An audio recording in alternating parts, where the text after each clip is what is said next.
Just waiting for the camera sequence to start, and then I'll... Hello, everybody. Sorry for the delay, the joys of live broadcasting. I'm glad to see that a majority of you stuck around to hear what I have to say. So Levelogger 5, what is it and how is it different from the previous generations of solinst data loggers? Those are probably the two most asked questions I would receive if I was at a trade show today. So I'm Joe Revelle. I'm a sales and technical rep here at Solinst. And throughout the discussion today, I'll be answering those two questions and any other question you might have related to our new Levelogger 5 data logger series.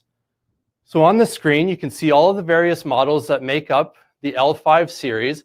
And I'm excited today to come and discuss all of the key new features and design enhancements, which makes this our best data logger we've manufactured to date. So how did we get to where we are today? Turning back the clock nearly 25 years to the first generation, which you can see over here, we've built upon the success of each generation using feedback from you, the end users, both positive and negative, to ensure that the next generation has all of the requirements in order to maximize your monitoring efforts and give you the most reliable and usable data. Now, why are we calling it the Levelogger 5? As you can see along the bottom of the screen, we have 4 previous generations and the 5th on top. So Levelogger 5 is the 5th generation in our long history of outstanding data logger products. The most recent version, being the Levelogger Edge, is probably one that a lot of you are quite familiar with and probably still using today. We can also talk about the Levelogger Gold, as we still have a lot of customers using those. Even back to previous generations, the older silvers, every once in a while I talk to somebody who's still using those in the field. So it really tells a story of just how great the sensors are and the longevity of them for using them for years to come. So the first option I want to look at is the Levelogger 5. Well, it might look similar to the old style Edge because it's black in color. It definitely is a new and improved option. So the first that you'd see is increased memory capacity. So we're nearly 4 times the amount of memory available now compared to previous generations. So 150,000 data points. We have a new coating. Well, it is black. It is a new coating. So it's a baked on coating using a polymerization technology. And now the coating is on the inside as well as the outside. So you get an overall protection on the entire body itself. Inside the logger, we have 2 O-rings now, so that helps minimize or eliminate moisture ingress. So you've got 2 lines of defense there. So you have the added corrosion-resistant coating and the 2 O-rings. So a super shield, if you want to call it that, against any possible contamination entering or issues arising from that. The battery still is the 10-year, 3-year warranty, and we have the 6 pressure ranges available. So anywhere from the M5 up to the M200. The M value meaning the submergence depth that the logger can sit under the water. So an M5 is 5 meters, 15 feet, and an M200, you're looking at 200 meters submergence or around 600 feet. Keep in mind that all of the pressure sensors do have a 2 times overpressure safety rating built in, which means you can install them or deploy them to depths 2 times the rated pressure without running the risk of damaging the sensor. So you've got some flexibility in terms of how deep you can submerge them based on the units you have. Probably the biggest change that you'll notice is now on all of the absolute style loggers, we have a single optic lens. So for those of you who are familiar with our previous generations, we had 2 smaller optic eyes. Now with the single eye, we have a more reliable communication method, high speed, and it really minimizes any of those issues you might have seen in the past with water stopping the communication. So as part of the testing that I've been doing here, I've actually filled my reader full of water, put the logger down inside, and I could still establish communication. So a little bit of water dripping off in the field is definitely not going to cause any issues. I mentioned all of the different options available in the pressure sensors. For the software, there is a new software for all of the L5 loggers, and there's some design enhancements there. I won't get into too many details on that, as we probably will have that in an upcoming information session. Next one I want to look at is our Barologger 5. So it looks similar to the Levelogger 5 in that it has the baked-on coding, 150,000 data points available, only one pressure range because we just have one to go in the air. And what the Barologger does is records that air pressure at the surface. It also records temperature. Now I often get asked, well, why do we need that? And the quick answer to that is all of the Leveloggers I'll be discussing today are absolute style. So what that means is that it records the head above the sensor and the force from the air pressure. So in order to be left with just the water above the sensor, we need to remove that barometric data. So using a Barologger is an easy way to do that in the software. So if we take a look at this example, we have a Barologger 5 installed above the high water line and a Levelogger 5 installed below. So once we download both of those files, we run it through the data wizard in our software, and we're left just with the water. So in this case, it would be from the 0 point of the sensor to the top of the water. So really useful. Often get asked, can I use an old style Barologger with a new Levelogger or vice versa? The answer to that is yes. So if you have to replace, let's say, a Barologger Edge, you get a new Barologger 5, you're still able to run the barometric compensation in the software with your older generation Leveloggers or vice versa, new Leveloggers with old barometric loggers. So we always strive to ensure that there's backwards compatibility with both of our hardware and our communication devices. So it's true with the Levelogger 5 series as well. Next one I want to look at is our LTC Levelogger 5. So I often get asked, what does LTC actually stand for? So that relates to the parameters that the device is actually recording. So L for level, T for temperature, and C for conductivity. So you've got that third parameter of conductivity that's stored in the data, and that can come in useful for a number of applications. Now the device itself has 100,000 memory capacity, so over 3 times the memory, 8-year battery, 3-year warranty, and we have the same pressure ranges as our LT equivalent. So anywhere from M5 to M200. So lots of different deployment depths to meet all of your monitoring requirements. Now I often get asked, and I'm sure you're probably wondering, well, why do I actually want conductivity? Why do I need to see that? Maybe it's a study that you're looking for that, so you would know the answer to the question right away.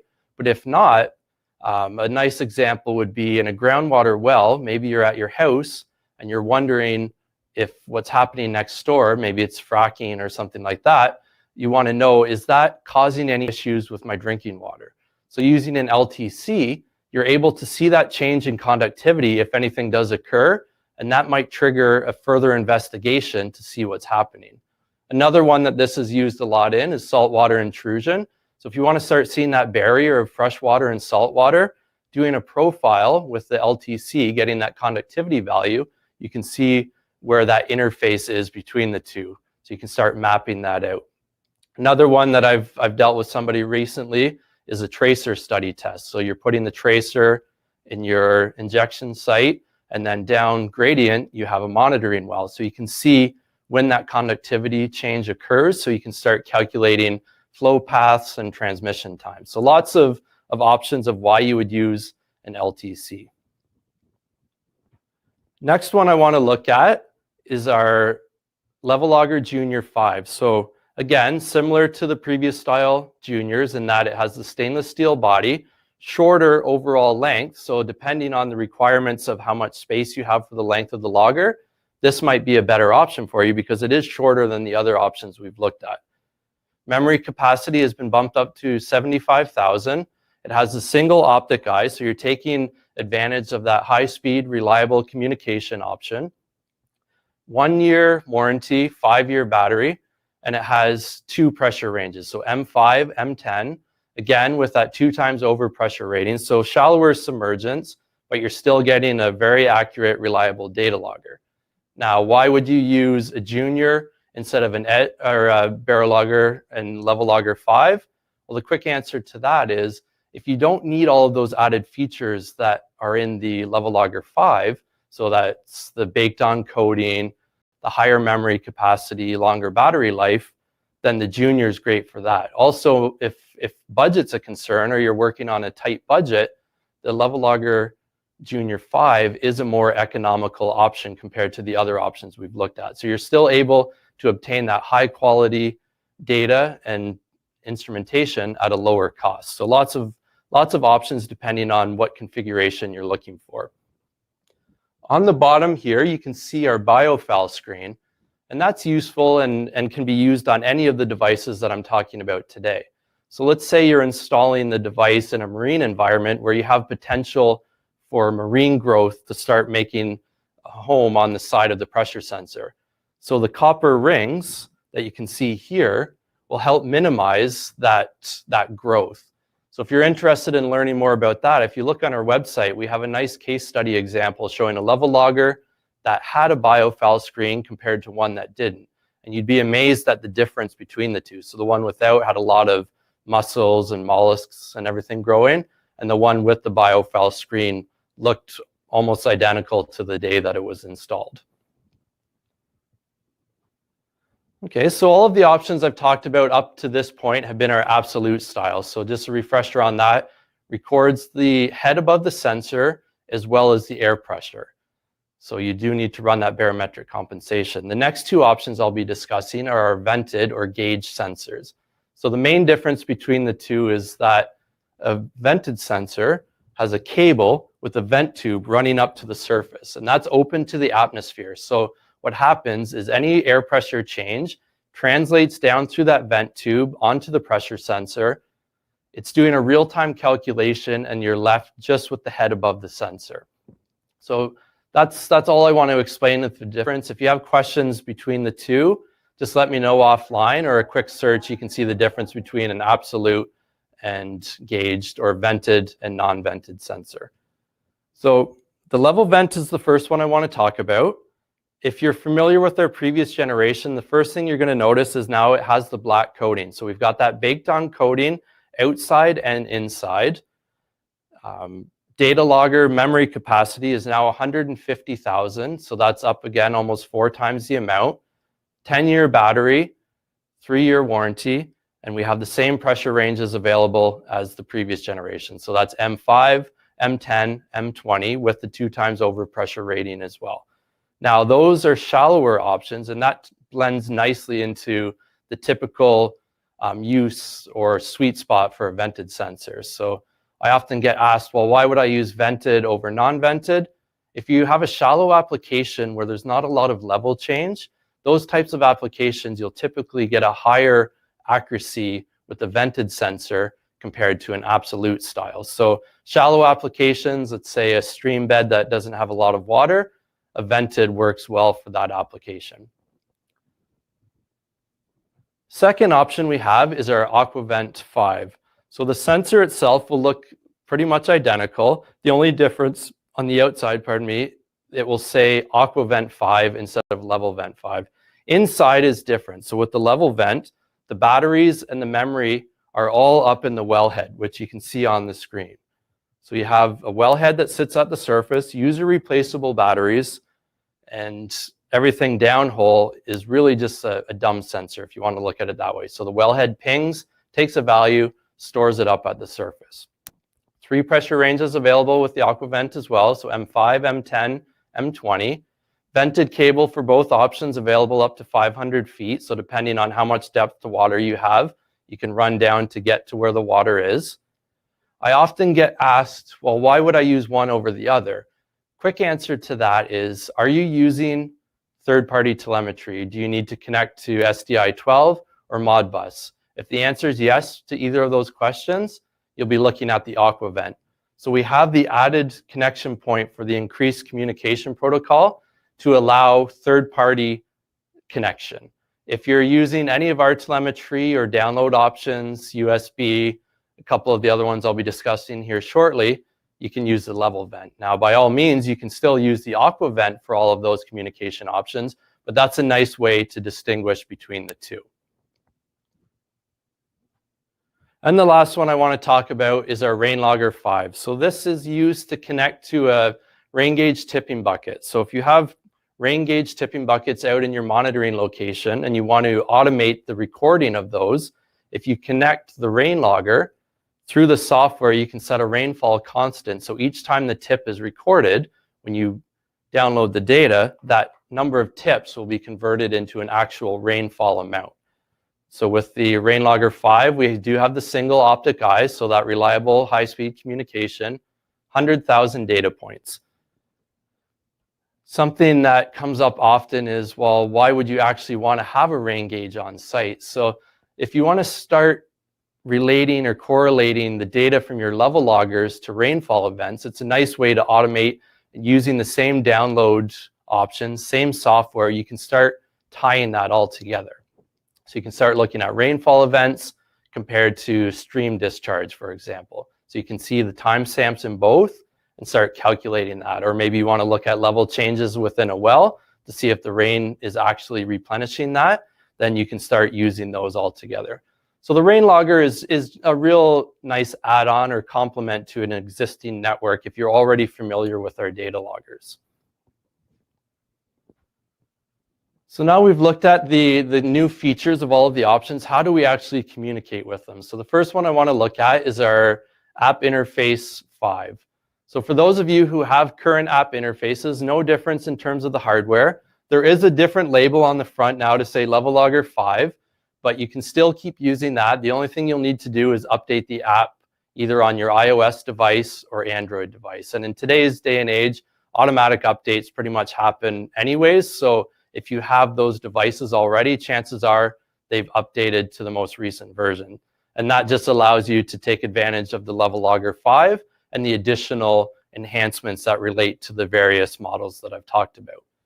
Now with the app interface, instead of taking a laptop out, you're able to pair via Bluetooth either a smartphone or a tablet. So that minimizes the need of having to have a bulky laptop. So I'm sure a lot of you are well aware of some of the site restrictions or difficulties, if you want to call them that, of taking a laptop out to download the data. So with this, you're able to pull the phone out of your pocket, pair it, start, stop, make changes, download the data, run diagnostics. If you want to get the data back to the office right away, you can email it directly from the app. Another nice thing is if you want to view real time, so for those of you that are doing aquifer tests, so maybe you're doing a pumping test, and you want to see that the Levelogger is actually recording that drawdown or recharge. Through the app, you're able to view real time, and you can actually see that drawdown happening. You shut the pump off, you get a nice recharge. It's storing the data both on the device and the actual logger itself. So you've got double data, and you can verify that one, the data logger is doing what it's supposed to be doing, and two, the pump is actually doing. Now you've got other ways to know that that's working, but it's a nice visual inspection that both are working together. Second option is our DataGrabber 5. So this is the download only device. So keep that in mind that you do have to have the loggers running in order to use the DataGrabber. So maybe you've got a file already on there, or you've got the loggers running in continuous. And that's a nice setting to use, in that you just go out, download the most recent set of data, and it continues on. Keep in mind that you can't start, stop, or verify that the logger is running. So if you want to do that, then you'll be looking at the app interface. Now I get asked, well, why would I use the DataGrabber then? Let's say you've got a new employee or somebody who typically doesn't work with the data loggers and they're doing you a favor, or maybe it's a local landowner that's going out and downloading the data for you. As long as they can press a button and watch the lights flashing, because they go through different series of colors to tell you what's actually happening, then they're able to download the data for you. So you know that when the person goes out, they're not stopping the loggers, they're not changing any of your parameters, they're getting the data, getting out of there without causing any disruption. Now, the DataGrabber and the app interface can either connect to the end of a direct read cable, so that's a cable running to the surface, so you don't have to pull the logger out of the water, or if you are doing a wire line, so pulling the logger to the surface, taking the cap off, then we have an adapter to mate the two together. So lots of flexibility in terms of the deployment options that you're working with. Now, let's say you want to keep using a laptop, or you're back in the office and you're downloading the data. So the first option we have available there is our desktop reader. So it looks similar to the optical reader, And that's just what it is. It's a new name now for an optical reader. The base is a little bit different, but at the end of the day, it does the same thing. Now with a single lens to take advantage of that high-speed, more reliable communication option with the new loggers. So it's USB connection on one end, base on the other. You pop the cap off, place it in, connect to the software. You've got full control, so you can either program the loggers to take out into the field, or you've brought them back and you're now downloading the data. The second option we have, and this is new, and I think this is probably one of the best communication options, is our field reader. So this is what I have in my hand here. So don't get fooled by the name. You can use it in the office as well, and I personally prefer to use this in the office and the field, as you don't have that big base that you need to worry about setting it flat. Now the desktop reader, I'm saying big, it's not a big base, so you're able to find space on your desk, but this is nice because you don't have to have that flat surface. So if I'm doing something and I've got a bunch of things on my desk, I can easily place it over. The loggers just slide in place. It's nice and lightweight, easy to hold in your hand. And then when you are in the field, you often don't have a nice flat surface. So here I can throw it onto the seat of my truck. I can set it on the ground, set it on my lap, lots of ways of having this in the field. Another nice thing I like about this is when I'm doing a user calibration, so with an LTC, I'm able to set that into the solution, and you don't have that base that's top heavy to tip over and make a mess of your solution. So you're able to run a LTC calibration nicely. So the options there for you, depending on which one you want to use. I've been telling customers, just get the field reader for use in the office and the field.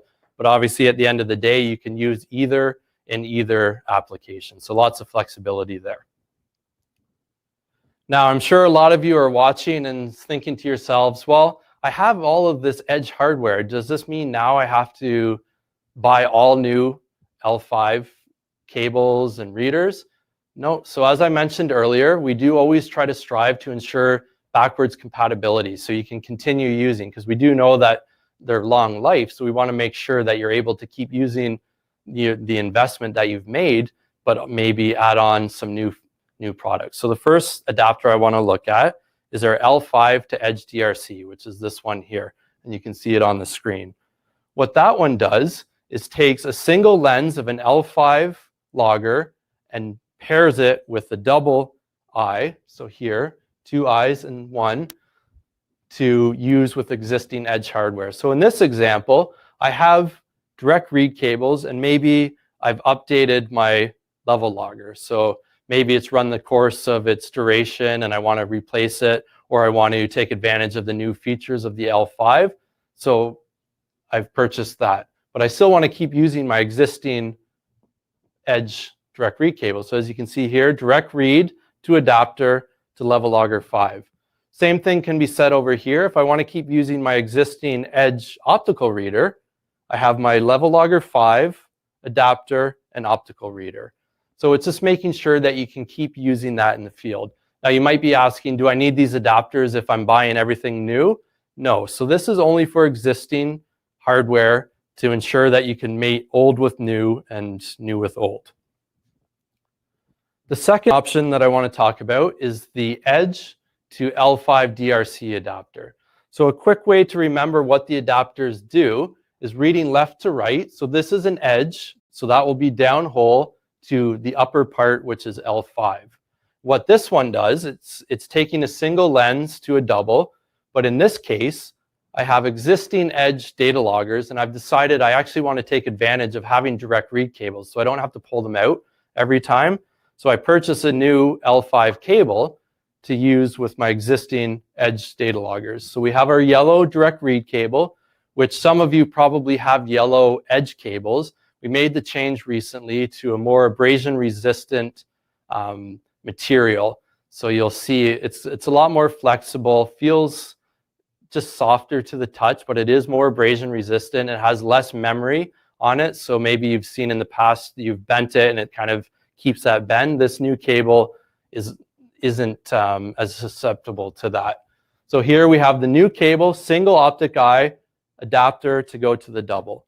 Let's say maybe you like the new field reader and you want to start using that, but you have existing Edge data loggers. So same thing, Edge data logger adapter to field reader into the computer. So again, lots of flexibility to ensure you have existing hardware with new hardware with old. So lots of flexibility to ensure that the transition from Edge to L5 is as seamless as possible.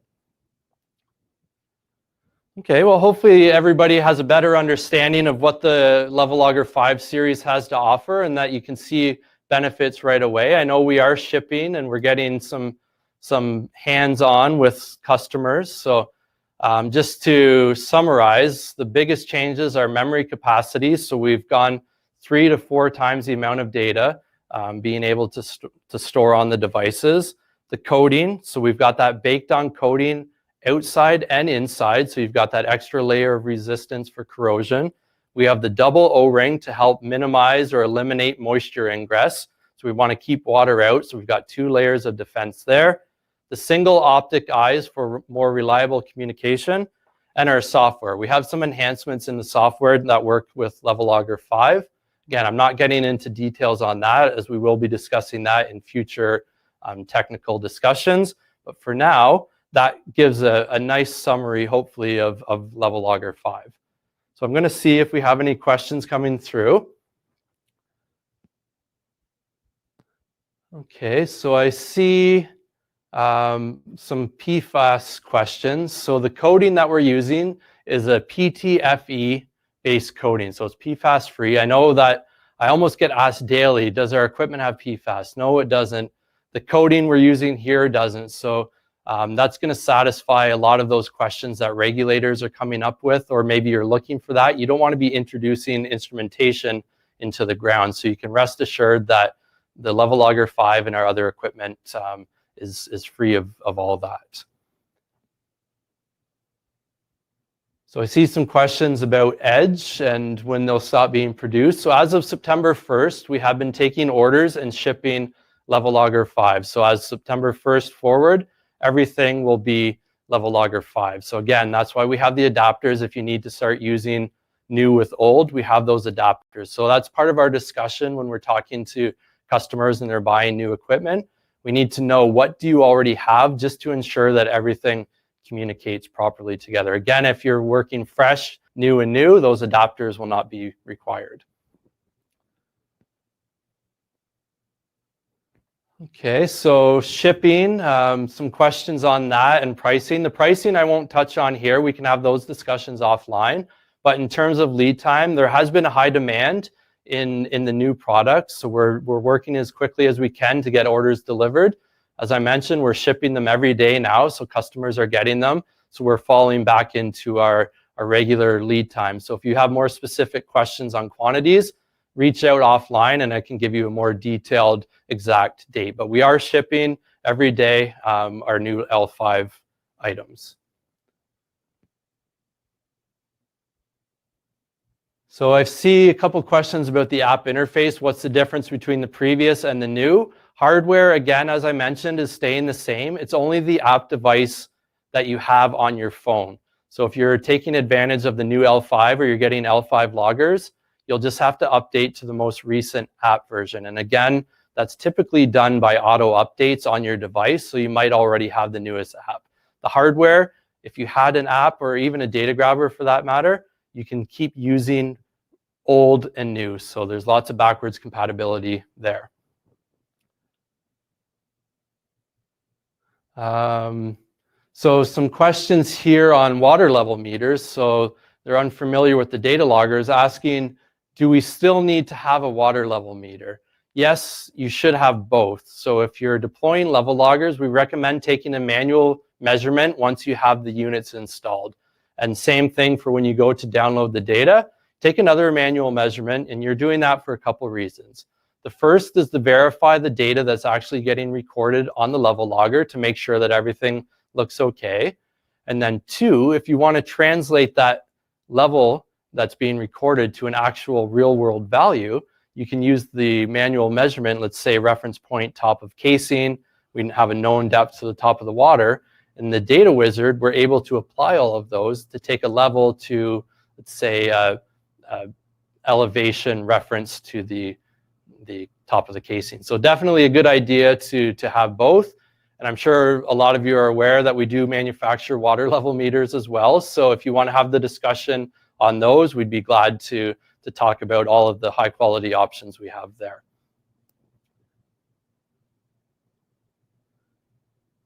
Okay, so I see a bunch of questions about the coating and what it's made of. So it is a PTFE, so it's a Teflon-based coating, but it's verified PFAS-free. So you'll feel it's anti-stick, anti-corrosion. You'll feel like you can feel it on the logger. So it's a nice coating, and it's giving you that extra layer of resistance, baked on, inside, and outside.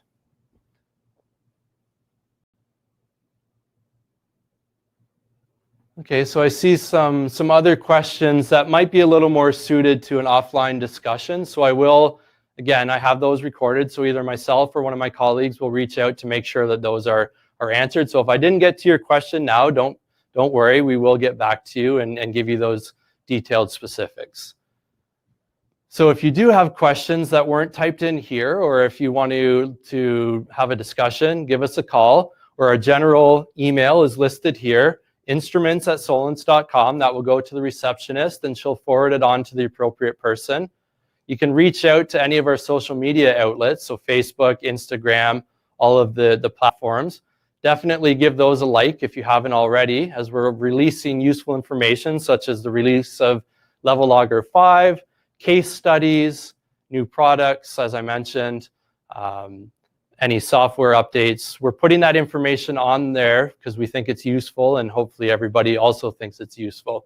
Now, speaking of case studies, if you have any unique applications, or once you start working with the loggers or any of our other equipment, if you're interested in letting it be known what you're doing, whether with your company name or without, we're always looking for collaborations with customers. So definitely let us know if that's something you're interested in, and we'd love to hear more and showcase the products and what you're doing on the website. So for now, I just want to say hopefully everybody's keeping safe, and until next time, I want to say thanks. Take care.